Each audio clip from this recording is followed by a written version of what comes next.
성도 여러분, 안녕하세요. 1월 15일 목요일 아침 말씀 시간입니다. 이 시간 함께 하실 하나님 말씀은 창세기 11장 1절에서 9절까지입니다. 온 땅에 언어가 하나요, 말이 하나였더라. 이에 그들이 동방으로 옮기다가 시날 평지를 만나 거기 거류하며 서로 말하되, 자, 벽돌을 만들어 견고히 굽자 하고, 이에 벽돌로 돌을 대신하여 역청으로 진흙을 대신하고, 또 말하되, 자, 성읍과 탑을 건설하여 그 탑 꼭대기를 하늘에 닿게 하여 우리 이름을 내고 온 지면에 흩어짐을 면하자 하였더니, 여호와께서 사람들이 건설하는 그 성읍과 탑을 보려고 내려오셨더라. 여호와께서 이르시되, 이 무리가 한 족속이요 언어도 하나이므로 이같이 시작하였으니 이후로는 그 하고자 하는 일을 막을 수 없으리로다. 자, 우리가 내려가서 거기서 그들의 언어를 혼잡하게 하여 그들이 서로 알아듣지 못하게 하자 하시고, 여호와께서 거기서 그들을 온 지면에 흩으셨으므로 그들이 그 도시를 건설하기를 그쳤더라. 그러므로 그 이름을 바벨이라 하니, 이는 여호와께서 거기서 온 땅의 언어를 혼잡하게 하셨음이니라. 여호와께서 거기서 그들을 온 지면에 흩으셨더라. 아멘. 이 땅에 살면서 불편한 것들 중 하나는 언어입니다. 언어 소통만 잘 되면 생활이 더욱 수월해질 텐데 하는 생각은 이민살이를 하는 우리라면 누구나 드는 생각입니다. 그런 와중에 한 가지 반가운 소식은 인류가 이루어 놓은 과학기술의 발달로 언어의 장벽이 점점 허물어지고 있다는 사실입니다. 웬만한 언어들은 전화기로도 모국어로 동시통역이나 번역이 되고 있어 의사소통에 대한 불편함은 점점 줄어들어 갑니다. 현재 지구상에 7,151개의 언어가 통용되고 있지만 언젠가는 한 언어로 통일되어 세계 모든 사람들이 마치 한 나라의 국민들처럼 한 언어를 쓸 날이 오면 얼마나 좋겠습니까? 돌이켜보면 세상에 수많은 언어가 생겨나기 전 온 땅의 언어는 하나요, 말이 하나였습니다. 그도 그럴 것이 인류의 시초인 아담과 하와가 한 언어를 사용했었고, 대홍수를 지난 직후에도 노아의 식구들은 한 언어를 사용했습니다. 그러나 홍수 이후에 노아의 후손들이 번성하여 온 땅으로 흩어지면서 언어가 다양해지기 시작했습니다. 그렇게 되어버린 결정적인 원인은 바벨탑 사건이었습니다. 그 사건의 전말은 이렇습니다. 노아의 후손들이 동방으로 거주지를 옮기다가, 혹은 번역상 동방으로부터 거주지를 옮기다가 시날 평지를 만났습니다. 그리고 그곳에서 자리를 잡았습니다. 시날 평지는 메소포타미아 인근 지역으로 넓은 평지가 특징인 곳이었습니다. 그들이 향했던 동방, 혹은 떠나왔던 동방은 어디를 의미할까요? 하나님의 임재가 있던 곳, 에덴을 말합니다. 하나님께 범죄한 결과 고향 땅이었던 에덴을 떠나야 했던 아담과 하와의 후예들은 정착할 곳을 찾아 이리저리 방랑하는 신세가 되었고, 어느 한 곳에 정착했어도 땀 흘리는 수고를 다해야만 먹고 살 수 있게 되었으며, 죽음의 산고를 통과해야만 자녀를 출산할 수 있는 운명이 되었습니다. 노아의 후손들도 마찬가지였습니다. 그러한 수고가 얼마나 힘겨웠던지 시날 평지야말로 힘겨운 인생을 살아가는 자신들에게 위로가 되어줄 정착지라는 판단을 내린 노아의 후손들. 그들은 함께 모여 다음과 같은 합의를 내렸습니다. 서로 말하되, 자, 벽돌을 만들어 견고히 굽자 하고, 이에 벽돌로 돌을 대신하여 역청으로 진흙을 대신하고. 그렇게 합의하여 시날 땅에 정착하여 살겠다는 그들의 결의에는 아무 문제가 없었습니다. 오히려 벽돌과 역청, 곧 타르로 견고하게 사흘집과 성읍을 건축하겠다는 결정에는 당시로서는 최신 건축자재를 다룰 수 있는 남다른 기술력이 돋보이기도 합니다. 하지만 이어지는 결의에 문제가 생깁니다. 또 말하되 성읍과 탑을 건설하여 그 탑 꼭대기를 하늘에 닿게 하여 우리 이름을 내고 온 지면에 흩어짐을 면하자 하였더니,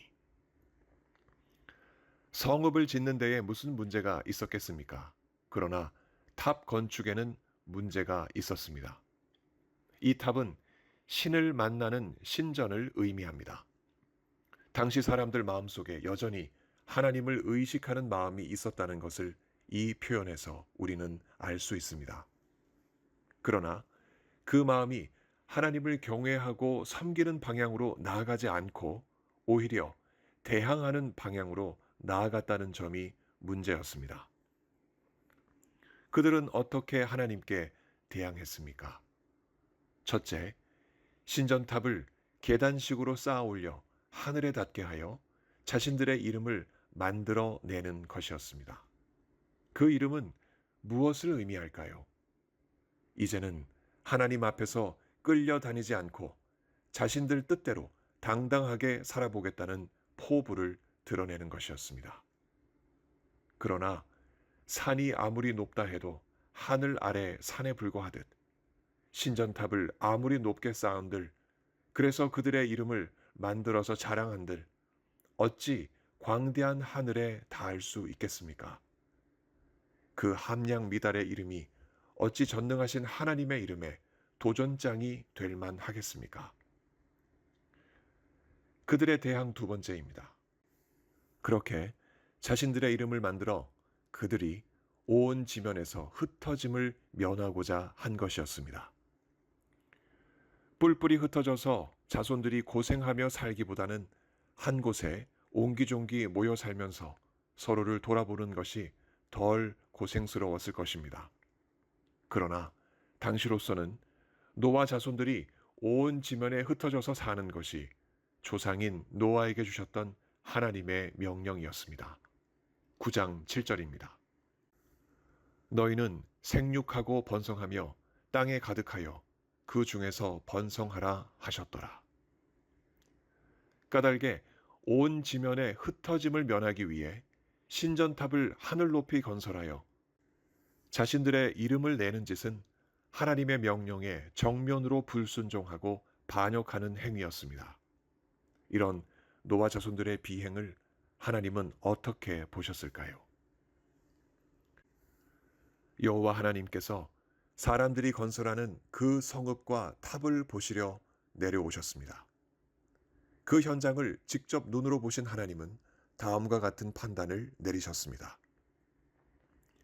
이 무리가 한 족속이요 언어도 하나이므로 이같이 시작하였으니 이후로는 그 하고자 하는 일을 막을 수 없으리로다.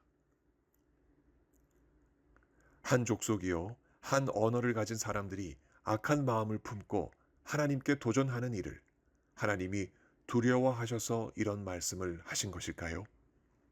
그렇지 않습니다.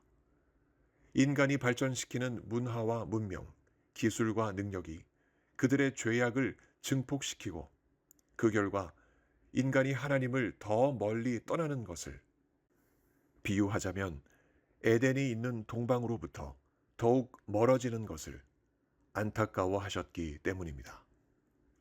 까닭에 하나님은 다음과 같은 결단을 내리십니다. 자, 우리가 내려가서 거기서 그들의 언어를 혼잡하게 하여 그들이 서로 알아듣지 못하게 하자 하시고, 여호와께서 거기서 그들을 온 지면에 흩으셨으므로 그들이 그 도시를 건설하기를 그쳤더라. 그러므로 그 이름을 바벨이라 하니 이는 여호와께서 거기서 온 땅의 언어를 혼잡하게 하셨음이니라. 여호와께서 거기서 그들을 온 지면에 흩으셨더라. 이 말씀은 당시 사람들이 추구하던 바를 완전히 뒤엎으시는 선언이었습니다. 당시 사람들의 언어와 말씨는 하나였습니다. 그러나 하나님은 그들의 언어를 혼잡하게 만드셔서 서로의 말을 이해하지 못하게 하셨습니다. 또 그들은 자신들의 이름을 내고 온 지면에 흩어짐을 면하고자 했습니다. 그러나 하나님은 그들의 신도시 건설 공사를 중단시키셔서 그들을 온 지면에 흩어버리셨습니다. 그래서 생긴 그 땅의 이름은 혼잡이라는 뜻을 담은 바벨이 되었습니다. 그리고 그 바벨은 훗날 바벨론 제국의 이름이 되었습니다. 혼잡스러운 인간의 문명과 죄악을 대변하는 단어가 된 것입니다. 바벨탑 사건으로 사람의 언어는 하나에서 현재 7,151개로 혼잡스러워졌습니다. 이 혼란스러운 언어가 바벨탑 사건 이전처럼 하나로 통합될 수 있을까요? 네, 하나님이 하시면 됩니다. 그 한 예가 예수님의 죽음과 부활, 승천이 있고 난 후 오순절날 예수님의 제자들과 120여 명의 무리들에게 성령이 임할 때였습니다. 그들이 성령 충만을 받자 성령이 말하게 하심을 따라 그들은 서로 다른 언어로 말하기 시작했습니다. 그들은 리비아 여러 지역과 로마, 그레데, 아라비아에서 온 유대인들의 그 지방 언어로 하나님의 큰일 곧 예수 그리스도의 복음을 그 몰려든 사람들에게 전했습니다. 그때 세상 사람들은 다 놀라며 당황하여 이 어찌 된 일인가 했고 예수님을 따르는 사람들이 새 술에 취했다 한 사람들도 있었습니다. 이는 언어를 주관하시는 하나님의 능력이 드러나는 사건이었습니다. 그리고 이와 같은 사건은 앞으로 우리 앞에 벌어질 일이기도 합니다. 구원받은 무리들이 각 나라와 족속과 백성과 방언에서 아무도 능히 셀 수 없는 큰 무리로 나와 흰 옷을 입고 손에 종려 가지를 들고 보좌 앞과 어린 양 예수 그리스도 앞에 서서 큰 소리로 이렇게 외칠 것입니다. 구원하심이 보좌에 앉으신 우리 하나님과 어린 양에게 있도다. 그들의 이 외침이 서로에게 과연 7,151개의 언어가 뒤섞인 혼잡스러운 소음으로 들릴까요? 그렇지 않습니다. 누구에게나 또렷하고 명료하게 구원하심이 보좌에 앉으신 우리 하나님과 어린 양에게 있도다 라고 들릴 것입니다. 왜냐하면 그때는 이미 천사들이 구원받은 모든 민족과 종족과 방언과 백성들에게 전한 영원한 복음이 혼잡스럽고 죄악 많은 인간 문명의 대명사 큰 성 바벨론을 무너뜨렸기 때문입니다. 무너졌도다, 무너졌도다. 큰 성 바벨론이여, 모든 나라에게 그 음행으로 말미암아 진노의 포도주를 먹이던 자로다 하더라. 아멘.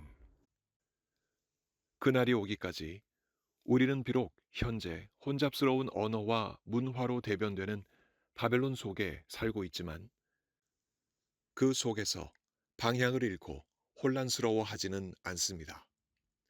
이미 승리하신 예수 그리스도의 복음을 믿고 바벨론 세력에 역행하며 성령 안에서 표대이신 예수 그리스도를 바라보며 온전한 구원의 날을 기다리며 살아갑니다. 그 날이 오면 모든 성도들이 동방에 있던 에덴보다 훨씬 아름답게 임하는 새 예루살렘에서 한 언어로 성삼위 하나님을 찬양하게 되는 놀라운 순간을 경험할 것입니다. 세상에 수많던 언어가 일시에 예수 그리스도 안에서 하나로 통일되는 엄청난 일에 우리도 동참할 것입니다. 그 날이 오기까지 우리는 어떻게 살아가야 할까요? 같은 언어를 쓰는 우리들이 하나 되어 모이면 하나님을 예배하고 흩어지면 예수 그리스도의 복음을 전하는 일에 힘써야 하겠습니다. 우리에게 언어를 주신 성삼위 하나님께서 우리를 통하여 영광을 받으시도록 오늘도 이 믿음으로 승리하는 우리 모두가 됩시다. 성령께서 우리 모두에게 지혜와 힘 더해 주시길 이 아침 예수 그리스도 이름으로 간절히 축원합니다. 함께 기도하시겠습니다. 하나님 아버지, 우리에게 언어를 허락해 주시고 이 언어를 통하여 예수 그리스도의 복음을 이해하고 하나님과 교통하며 그 복음 안에서 이웃들과 소통하게 하시니 참으로 감사드립니다. 하나님이 우리에게 주신 이 언어를 소중히 여겨서 하나님을 찬양하고 경배하게 하시며 또 지혜롭게 사용하여 이웃들에게 예수 그리스도의 복음을 전하는 우리 모두 되게 하여 주옵소서.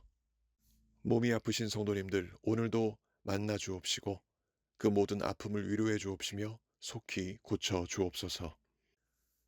여러 가지 많은 문제를 하나님 앞에 내어놓고 기도하는 하나님 백성들, 그 모든 간구를 우리 하나님 속히 들어 주옵시고 선한 길로 응답하여 주옵소서.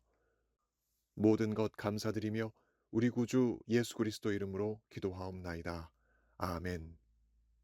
성도 여러분, 오늘 하루도 주님과 동행하시는 복된 하루 보내시기 바랍니다. 감사합니다.